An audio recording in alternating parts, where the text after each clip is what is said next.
Hi, my name is Adrienne Prouty and I am studying environmental studies. Today I'll be sitting down with astronaut Sunny Williams. I was curious to know how seeing the Earth from space changed her perspective on the work that she did from space and the life that she lives now when she's back on the planet. Thank you for watching the premiere of Season 2 of Down to Earth. Follow along for more episodes.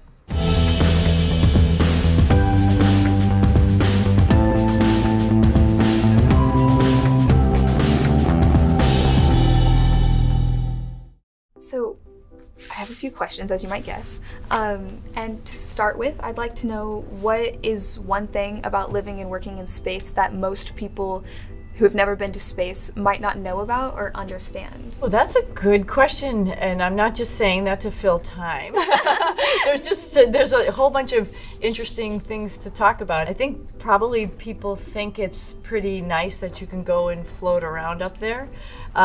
But that has some consequences to it, of course. I think our bodies need to adapt to going to space.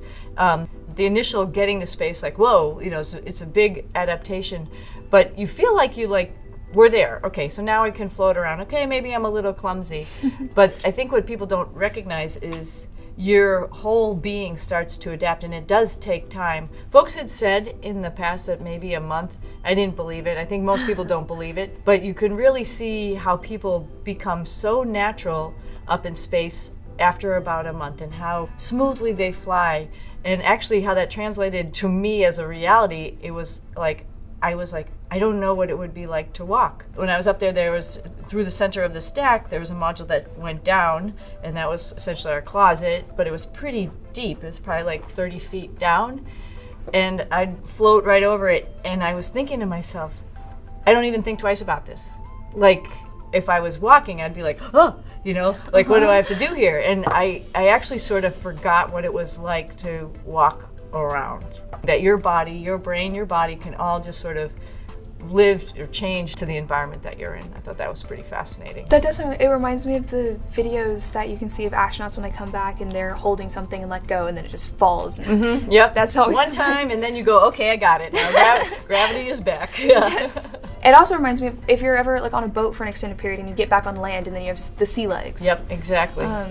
Would you say that, or was there something else that was the biggest adjustment for you in space? I think that was the biggest. I think a close second is losing things. I think one of the most annoying things is when you think just for a second, you just let something go. It's just gonna be there for just a second, and you turn around and some air current takes it, and you'll see a lot of video of people doing this. And that's because they're looking for something, and that's, I think, one of the most annoying things about being in space. And so good pants, a good flight suit like this with lots of pockets is really beneficial. What is it like being, once you're in orbit, seeing Earth from the first time from so far away? Ridiculous. It's awesome. I was actually on the middeck of the space shuttle Discovery that took me up there, and I was working in, we got to space, and things start floating, and that was fun, and I'm chuckling about that. And the commander and the pilot up in the front seats of the shuttle, the commander said, Sunny, come on up. And so I flew up there, and he gave me my little wings, and what was more impressive, I was like, oh, that's nice, but looking out the window, I was like, oh my God, there's Earth, and it's round. It's like they were right. It's super cool, and it's just seeing that planet, in that view is just amazing, and you just can't get sick of it. Every opportunity, I think everybody has who lives on the International Space Station. We have this amazing cupola window now. We have 2 windows that look out by the GEM, so you could see the curvature of the Earth from those 2 venues, and it's just compelling. I mean, you can spend all day sitting there watching our planet.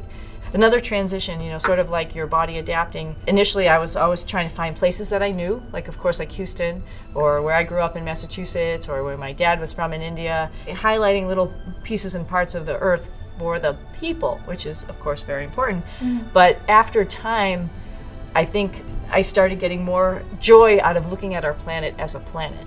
Like watching algae blooms, and all of a sudden in the ocean someplace there's this huge amazing blue spot, or how the ice forms and flows up in the North Atlantic with swirls, or how the clouds are moving. That was another transition. You look at it like it's a living system. The environment is absolutely living. The oceans are living. It's all changing right below you. It seems like, as we sit here on Earth, we don't see all that happening, but when you look at it from that, macro perspective, finally, it took a little while, but that's how I viewed Earth. It's a pretty That's cool, really cool. planet. And I'm sure it's even more because it's not just the still picture, you're watching it just like grow and transform right in front of you. Right in front of you, yeah. Before you saw it from that perspective, did you have any expectations about what you were going to see? Yeah, of course. I mean, I was, whenever I would get a little bit bummed out here for some whatever reason, missing my family or whatever, I would take a little trek over to Space Center Houston and watch an IMAX movie and go, wow, there's some pretty cool views, but it doesn't even do it justice. I mean, it gave you a foundation, a baseline of what you might see, but when you actually see it for your own two eyes, one of the reasons I feel like everybody on this planet needs to take a lap around our planet, go to space, take a lap, and just look out the window, come back, it'll change your view of things, your perspective.